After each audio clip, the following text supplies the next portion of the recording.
I had a phone call from my sister saying that Liz had taken her own life, and that experience and that time was extremely difficult for me. I'd never lost anyone to suicide, and it really kind of blew my world apart. Liz was a cousin of mine who was also a consultant anaesthetist at a London hospital, and I had the pleasure and privilege of shadowing her. Liz kind of took me under her wing, and she was a real kind of mentor.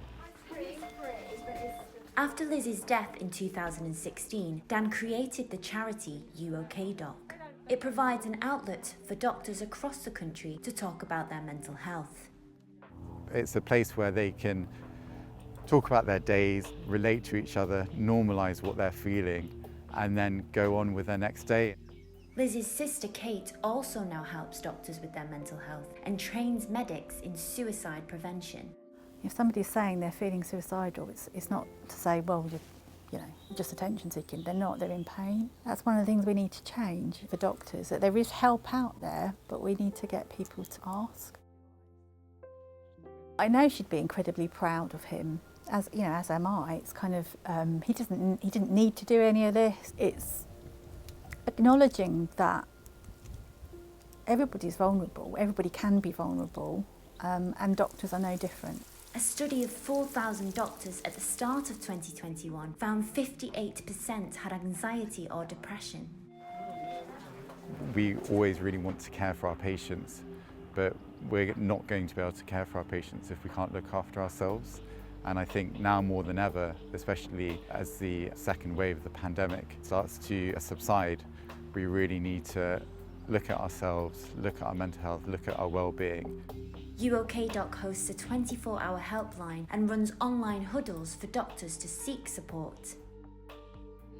The hardest part of working the pandemic was probably not being able to do enough for some patients, and I can't honestly tell you how that made us all feel. This is just the tip of the iceberg when it comes to the impact mental health is going to have on doctors' lives. Ultimately, as an industry, we need to try and bring down the rate of burnout and also the rates of suicide as well, patient-wise.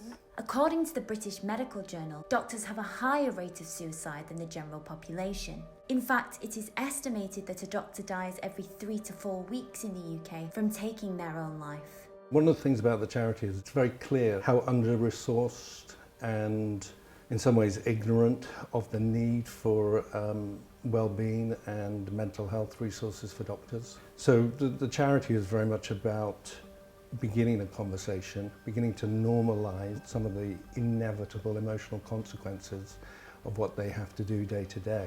As a junior doctor, Sandali feels being open about her mental health has helped her cope with her first year on the front line.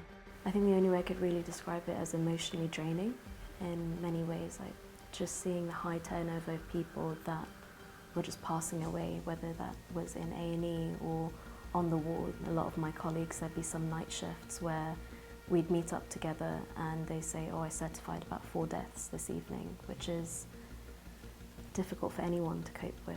I think you're always questioning yourself, thinking, well, what more could I have done? What could I have done better, differently, to have had a better outcome here?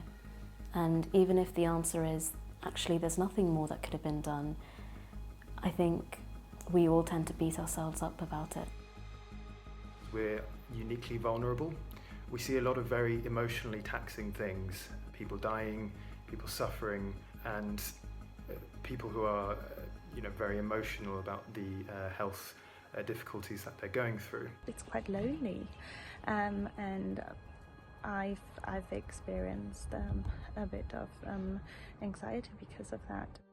The NHS said it had expanded its mental health support in light of the pandemic. In a statement, an NHS spokesperson said, "The NHS has recently set up 40 mental health hubs for staff, providing healthcare workers with free, rapid access to local mental health services." There are ramifications for that time served over the last year within the healthcare profession, and supporting doctors and nurses and their mental health and well-being, and charities such as UOK Dock and many other organisations. You're kind of helping change the future. Like, my aim would be in 10 years' time that UOK Dock is not in existence, because this is not a problem anymore. If you could say something to Liz now, what would you say? There is still hope, even though things feel so tough today, and they might feel tough tomorrow, but you've got people around you who can help you through, even though you might not be able to see it right now, but you matter and your life is worth living. And I suppose I thought that we had time to say that to her. I just wish it could be different, and it can't be though, can't change it. So the only thing you can do is, as I say, try and, if this conversation helps one other doctor say, right, I'm not feeling great, I need to get some help. I think we've been talking about it for such a long time that we have to say, now's the time for it to change.